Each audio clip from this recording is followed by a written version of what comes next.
Oui, déjà en position pour nous aider à parcourir la une des journaux, Landry Salanon, fidèle au renouveau. Landry Salanon, bonjour. Bonjour, Joël Tangi. Alors, pour ce premier rendez-vous comptant pour cette semaine, quoi de neuf à se mettre sous la lampe? Écoutez, il y a des menaces de disjoncter les compteurs du Bénin de l'autre côté du Nigeria. Le Nigeria qui brandit la menace, évidemment, si on ne paye pas la facture. Le Togo, sans doute, est aussi concerné. C'est la dépêche qui nous rapporte aujourd'hui cette information. Et vous savez, après le fiasco de la semaine dernière, l'opposition récidive, c'est-à-dire elle se rend cette fois-ci à Parakou. Je veux parler de la résistance, les forces politiques réunies au sein de la résistance pour se prononcer. La rencontre est en principe prévu pour demain à Parakou, tiendra pas, on saura davantage à travers les différentes lectures. Voilà donc quelques sujets glanés par les journaux ce lundi. Intéressant tout de même, on va y aller et vous me proposez de démarrer par... Nous démarrons par la dépêche qui nous parle de factures d'électricité d'environ 4 milliards de francs CFA dus au Nigeria, Bénin et Togo menacés de coupure, avec les images de ces trois personnalités, j'allais dire trois présidents de la République, Patrice Talon, Faure Gnassingbé, et puis Muhammadu Buhari, qui tient évidemment des instruments, des électriciens en même, et puis en filigrane évidemment, Joël Yetouni, comme vous pouvez le voir, des pylônes, Buhari visiblement menaçant de disjoncter les compteurs du Bénin et du Togo si les factures n'étaient donc pas payées. On reste toujours avec la dépêche, avec cette autre information. Bénin, TOFA 2020, deux grandes recommandations au gouvernement.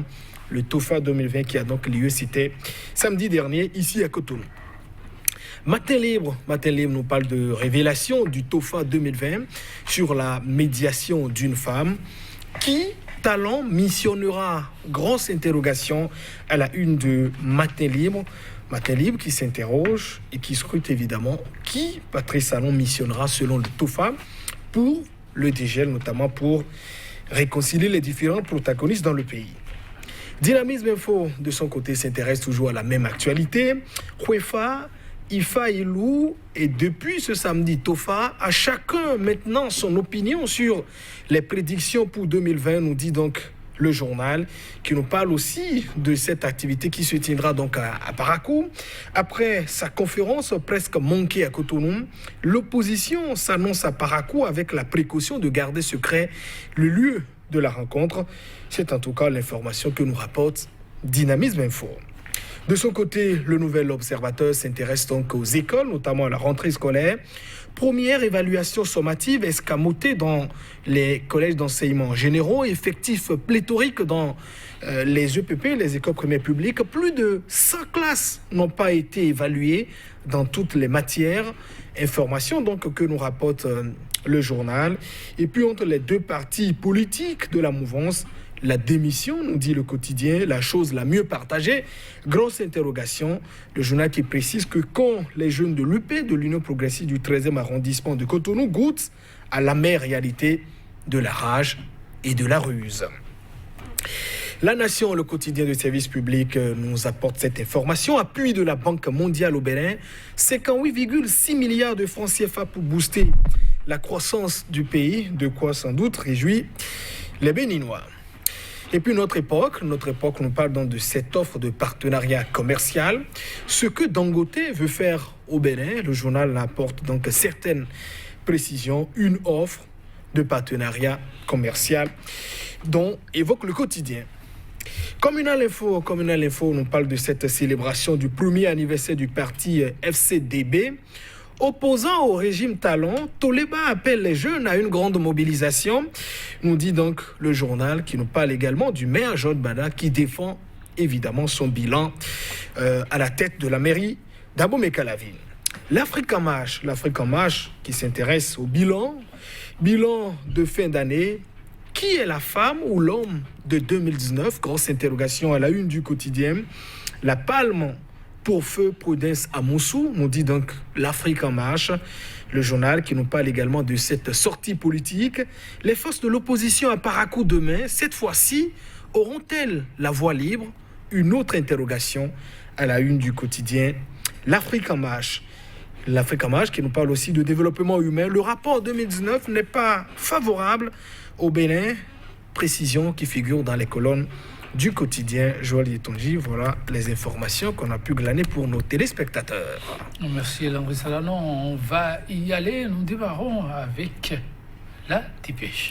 La dépêche qui nous parle de factures d'électricité d'environ 4 milliards de francs CFA dus au Nigeria, Bénin, Togo, menacés de coupure.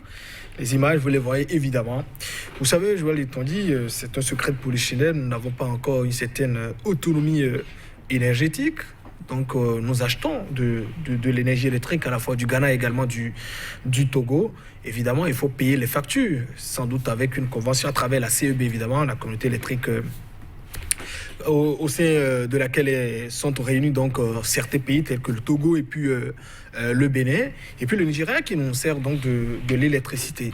Visiblement, le grand voisin de l'Est a sans doute besoin d'argent, Joël Yetonji, pour régler sans doute également ses problèmes. La dépêche nous rapporte que les autorités évidemment menacent donc de disjoncter les compteurs du Bénin également du Togo parce que la facture qui est donc sur place, c'est évidemment, elle s'élève à environ 4 milliards de francs CFA.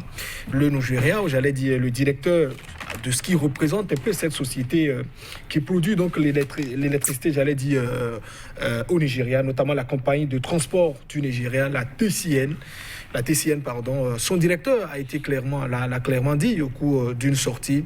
Nous allons simplement couper également ces clients comme les clients ordinaires si les factures n'étaient donc pas payées.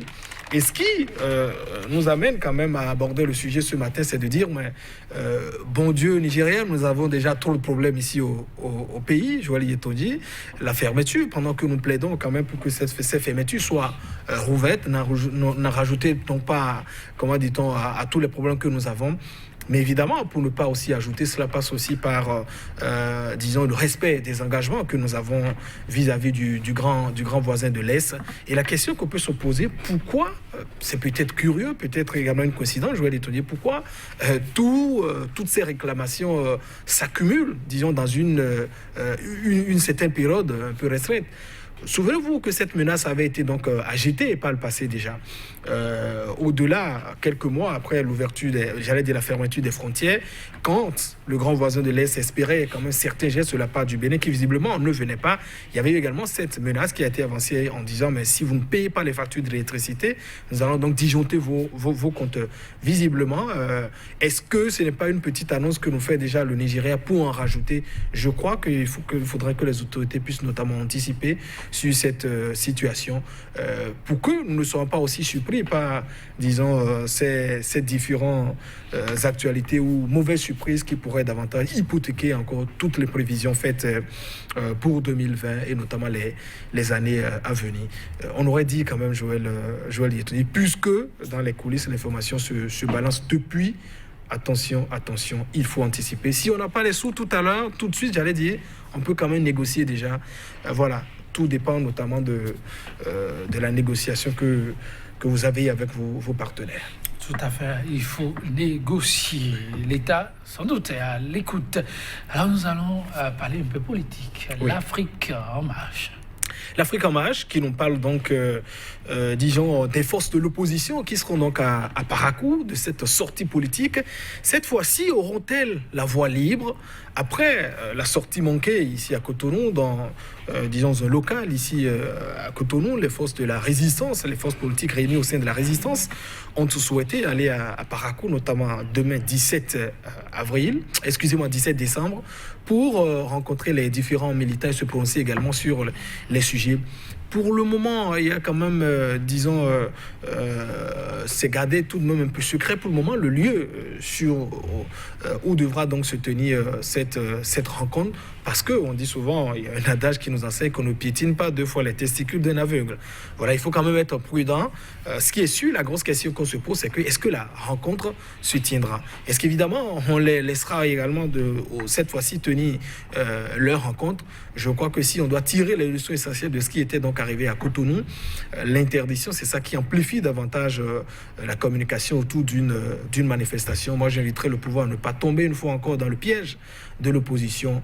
Le principe c'est la liberté d'expression, article 23 25 de notre Constitution. Il ne faudrait donc pas évidemment les empêcher, les laisser s'exprimer. C'est aussi comme ça que s'anime la démocratie, parce qu'une autre interdiction, visiblement, montrerait carrément, ou bien dévoilerait davantage que le Bénin est véritablement en train de tourner totalement dos à la démocratie. Et pour le moment, nous n'avons pas encore changé d'option, Joël Itoji. En tout cas, demain n'est pas bien loin, mesdames et messieurs, on en saura un peu plus. Nous restons au niveau de l'Afrique en marche, qui s'intéresse.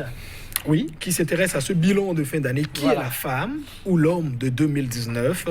La palme pour Feu Prudence Amoussou. Feu Prudence Amoussou, une dame décédée, une mémoire, disons, devant laquelle nous nous inclinons quand même, celle qui a laissé quand même 7 enfants au total, qui a été donc tué, qui a perdu la vie dans les violences, notamment du 1er et du 2 mai 2019, des violences consécutives aux élections exclusives, notamment qui se sont donc tenues. Même si au niveau du CNHU, il y a un rapport qui est rendu et qui dit que la dame serait décédée, comment dit-on, des suites d'une maladie, les avocats tout de même ont demandé de ne pas enterrer très tôt les corps. Il faut une contre-expertise, notamment Amnesty International a également dit, une contre-autopsie, j'allais dire, pour voir ce qui a évidemment tué ces dames. Et je crois que quand le journal Africama décide donc de lui délivrer la palme d'or, sans doute, elle a peut-être fait l'actualité, mais véritablement, c'est quand même une richesse, une compatriote qui part comme ça. Voilà, mémoire, respect à son mémoire, Joël Itoji. Merci à vous, Landry Salanon. On va s'en arrêter là, quitte à se retrouver demain. Chers téléspectateurs, ah oui, prenez le rendez-vous à demain.